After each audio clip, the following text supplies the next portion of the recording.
We have all been in a room with someone who seems to have an absolute answer for everything. They dictate terms, they hold the floor, and they rarely admit to being incorrect. It is remarkably easy to fall under their spell. Humans are social creatures, and we are practically hardwired to defer to whoever speaks with the most authority. But when psychologists actually test this social reflex, they find a major flaw in our programming. It turns out, speaking with utter conviction has almost zero correlation with actual competence. In fact, the relationship often runs in the opposite direction. The stronger a person's feeling of absolute, unshakable certainty, the lower the odds that they actually know what they are talking about. When we treat volume and conviction as proof of intellect, we leave ourselves vulnerable to the people who shout the loudest while understanding the least. To see how this false certainty takes root, we have to look at a cognitive blind spot known as the Dunning-Kruger effect. This chart shows the relationship between what we actually know and how confident we feel about it. When someone first encounters a new topic, they don't know enough to see the hidden nuances. Because the subject looks deceivingly simple to them, their confidence shoots straight up. They reach a peak of absolute self-assurance, while their genuine ability is still sitting firmly near zero. They lack the expertise required to even recognize their own incompetence. Instead of pausing to evaluate the available data, they instantly lock on to the very first conclusion that pops into their head. What is missing entirely from this process is self-reflection.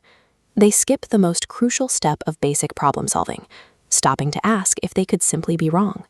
Without that internal check, they construct a distorted reality. They become increasingly certain of ideas that are factually inaccurate. Unearned confidence is not a sign of mastery. It is a symptom of not knowing enough to see the whole picture. Eventually, this fiercely confident mind will slam into real-world evidence that contradicts its worldview. When that happens, an automatic defense mechanism kicks in to protect those pre-existing beliefs. Psychologists call this confirmation bias. The human brain actively filters incoming data. It builds a psychological wall that deflects any perspectives that challenge its established conclusions. Instead of weighing all the available facts, it focuses only on the specific evidence that validates its flawed original opinion. Over time, this selective filtering compounds. By constantly rewarding their own assumptions, their absolute certainty grows thicker and harder to break. This cognitive loop stops all further growth. By shutting out the unknown, the individual effectively stops learning. A closed mind trapped inside this loop will inevitably mistake its own distorted reflection for the absolute truth. If absolute certainty indicates ignorance, we have to look for a different set of markers to identify genuine intellect. True intelligence requires a specific kind of self-awareness. It demands the capacity to look at a complex problem and openly admit what you do not know.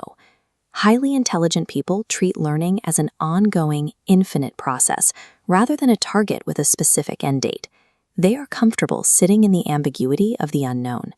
When credible new evidence appears, they change their minds.